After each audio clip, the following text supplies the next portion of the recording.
Insurance claims are never fun, and finding the best plans can get tricky, but now all of that's going to cost you a little more too. To explain why rates are going up and how you can prepare yourself, we've got Christopher Cook from Alliance Insurance here with us today. He's here with us for the next 30 minutes taking your questions, and he wants to know directly from you what you're interested in. Here's how you can get in touch with Chris.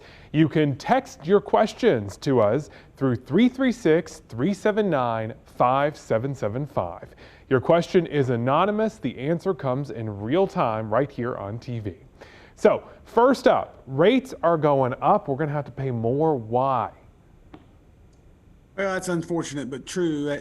In its basic form, insurance is protecting your asset. Your asset is getting more valuable. Your home has gotten more valuable. Your used car has gotten more valuable. So as it gets more expensive to replace those items for the insurance companies, the premiums have to go up to follow that. So I don't have to worry about trying to increase the insurance value of my house that's already happening without me doing it.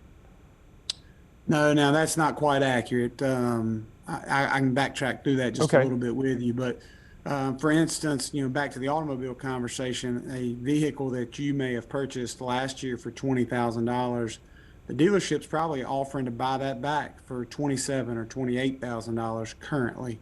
And so a automobile policy pays the current value of the vehicle. And never in my lifetime and in most of our lifetimes has a vehicle appreciated, gotten more valuable, and that's been going on. So on the auto insurance side, automobiles have been going up. Your homeowners policy pays to, in most cases in our state, repair your home at the cost it would take to repair it. You do need to, you and your insurance agent have a responsibility to make sure you have enough coverage on your homeowner's policy to rebuild that house. Heaven forbid you have a claim. Do most people have enough coverage for that? Well, most people probably did back in 2020 and hopefully 2021. But when I oversimplified a little bit, but when the cost of bricks and sticks accelerate as fast as they have over the last 24 months, most of us are probably a little bit behind.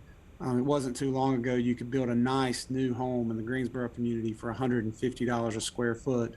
Most builders today would tell you that has approached $250 a square foot to build a house. So most of us are probably a little bit underinsured, unfortunately. How much does it cost to increase your insurance on that?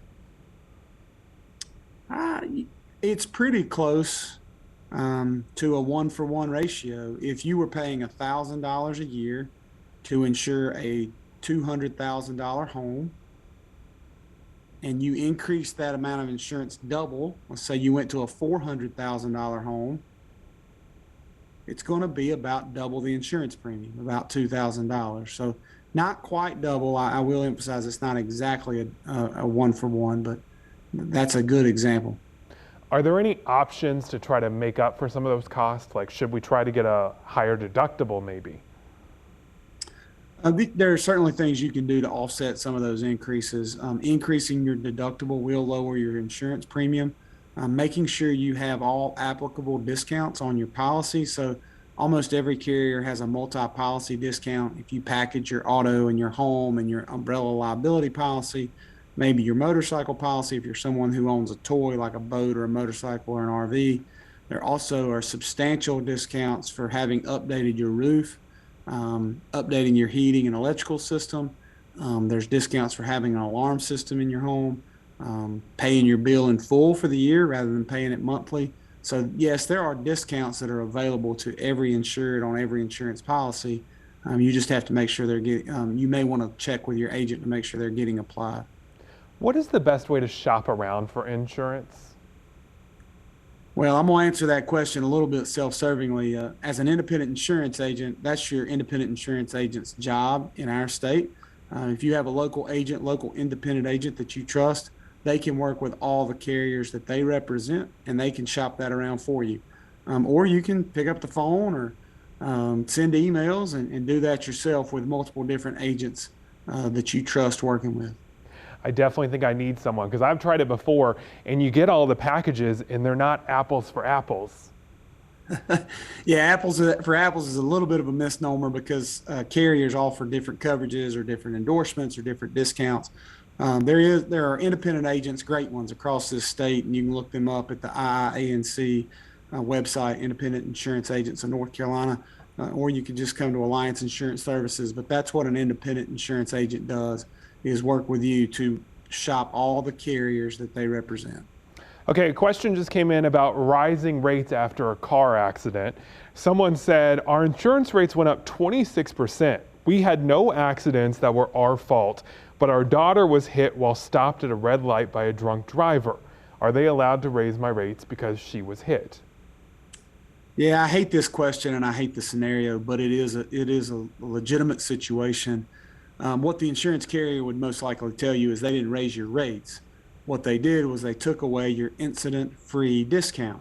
Still feels like a raise in the rates to you, and I understand that. But unfortunately, you've lost a incident-free discount, and it makes you feel like your rates have went up, and they certainly have. Also, oddly enough, it's the most odd statistic in insurance that I've been exposed to in the last 20 years. It is proven over the last century that folks who have not at fault accidents are more likely in the next 5 years to have an at-fault accident. I don't understand how that math works, but when you take all the data that's out there, it is statistically proven that you are at higher risk when you've had a not-at-fault accident. You just made a whole lot of people that white knuckle and always drive the speed limit panic there. Well, I understand, and it makes me panic a little bit too. Well, we have a whole lot more questions coming in. If you have more that you want to know about insurance, send it our way. Just text us. We'll be right back with Chris after the break.